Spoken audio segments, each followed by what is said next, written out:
Come back to the last part of अदालत। हमारे साथ बिलाल मौजूद हैं स्टूडियो में जो हमारे कॉलर से बातें कर रहे हैं। मेरा ख्याल है अब सीधे कॉल्स की तरफ चलते हैं और प्रोग्राम के इख्तिताम में हम कोशिश करेंगे कि फैज़ की सालगिरह के हवाले से एक आखिरी नज़म हम सुना सकें आप लोगों को। आइए कॉलर से बात करते हैं। हेलो, अस्सलाम वालेकुम। वालेकुम अस्सलाम।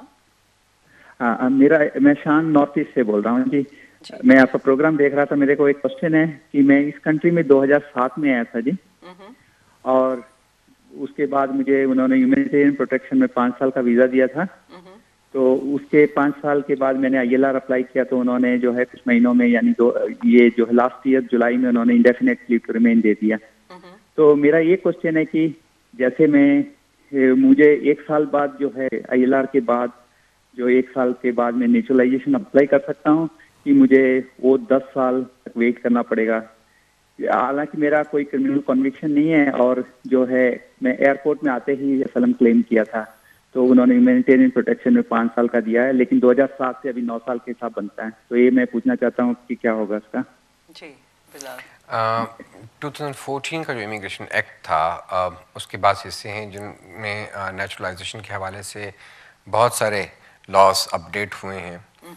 कुछ उनके अंदर एम्बिग्विटीज़ भी हैं, कुछ कॉम्प्लिकेशंस भी हैं, लेकिन जहाँ तक मैं अपडेटेड हूँ, according to my humble opinion, इनको 10 इयर्स अपने पूरे करने होंगे।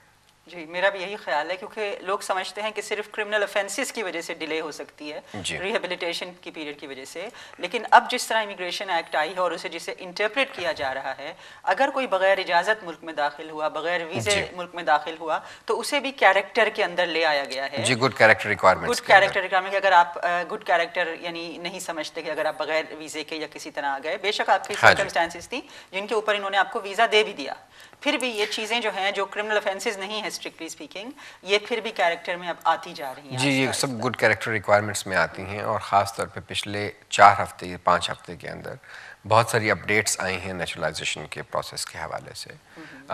वो यकीनन पहले देख लेनी चाहिए बिफोर मेकिंग एनी एप्लीकेशन, क्योंकि फीस जाती है अगर अलाउ नहीं होता तो। एग्जैक्टली। नेशनैलिटी की फीस रिफंड नहीं होती, बिल्कुल नहीं होती, या कुछ हिस्सा रिफंड नहीं होता, रिफ्यूज होता। मेरे तो मालूमात के मुताबिक वो रिफंड नहीं होती जी, वो अपनी डिस्क्रेशन इस्तेमाल। और वैसे nationality was always a discretionary matter, it was indeed, it's always been discretionary. आइए एक कॉलर से और जल्दी से बात कर लेते हैं। हेलो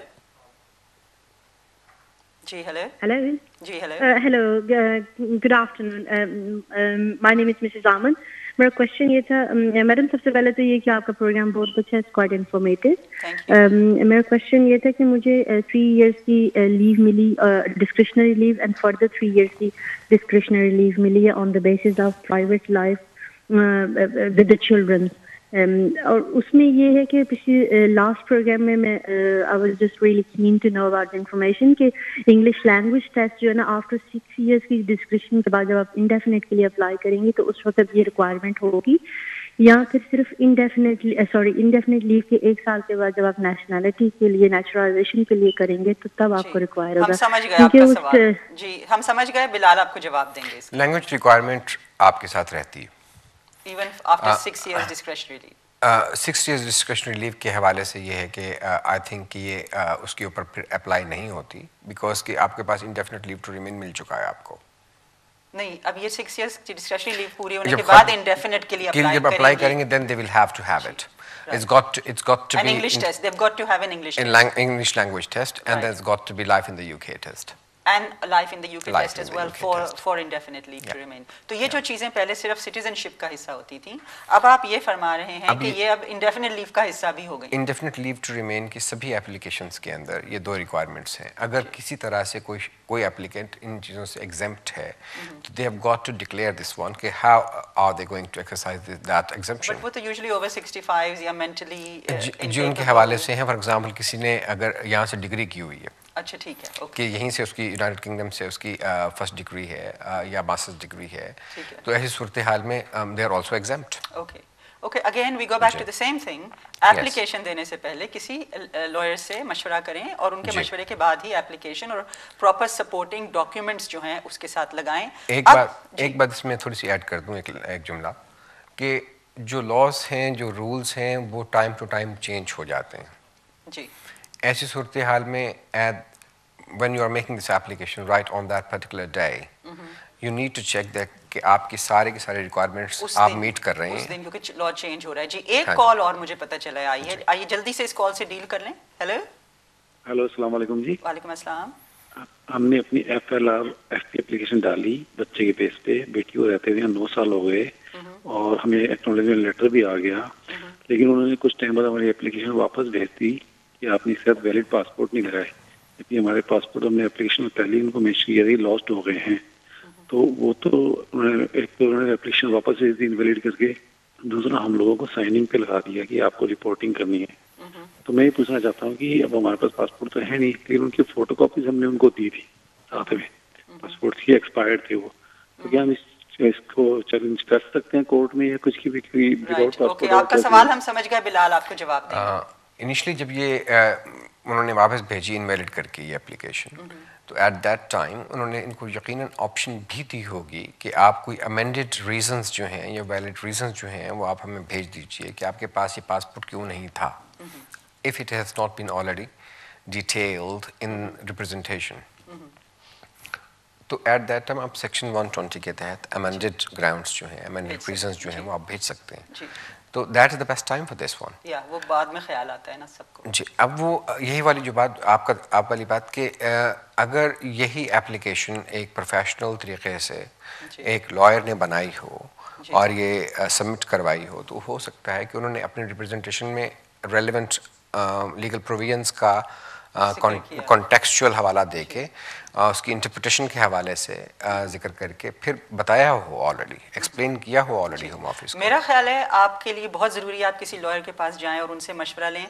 प्रोग्राम का वक्त अब ख़त्म होने वाला है और क्योंकि आज फैज़ की सालगिरह है, इसलिए मैं चाहती हूँ कि प्रोग्राम के आखिरी हिस्से में हम फैज़ को एक ट्रिब्यूट दें और मैं बिलाल को इन्वाइट करूँगी कि वो हमें फैज़ की कोई अच्छी सी नज़म सुनाएं।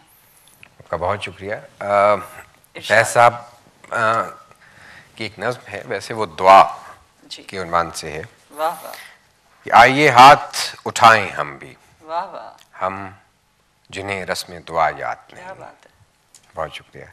और हम जिन्हें सोज़े मोहब्बत के सिवा कोई बुत कोई खुदा याद नहीं। क्या बात है। वाह वाह। आइए अर्ज गुजारें कि निगारे हस्ती ज़हरे इमरूज़ में शीरीनी फरदा भर दे। क्या बात है। वो जिन्हें ताबे गिरां बारी अय्याम नहीं, वाह वाह। उनकी पलकों पे शबो रोज़ को हल्का कर दे। क्या बात है। जिनकी आंखों को रुखे सुबह का यारा भी नहीं, उनकी रातों को कोई शम्मा मुनव्वर कर दे। वाह वाह। जिनके कदमों को किसी रह का सहारा भी नहीं, उनकी नज़रों पे कोई राह उजागर कर दे। बहुत खूब। और जिनका दीन पैरवी किस्बो रिया है, उनको हिम्मत कुफ्र मिले, जुर्रत तहकीक मिले। आप मुझे नहीं मालूम कि कुफ्र पे मुस्कुराई हैं या तहकीक पे मगर जिनका दीन पैरवी किस्बो रिया है, उनको हिम्मत कुफ्र मिले, जुर्रत तहकीक मिले। जिनके सर मुंतज़िर तेगे जफा हैं, उनको दस्ते कातिल को झटक देने की तौफीक मिले।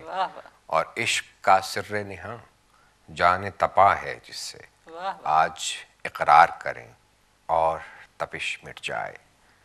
हरफ हक दिल में खटकता है जो कांटे की तरह, आज इजहार करें और खलिश मिट जाए। वाह वाह। क्या बात है। आइए हाथ उठाएं। आइए हाथ उठाएं हम भी। दुआ के लिए यही दुआ है।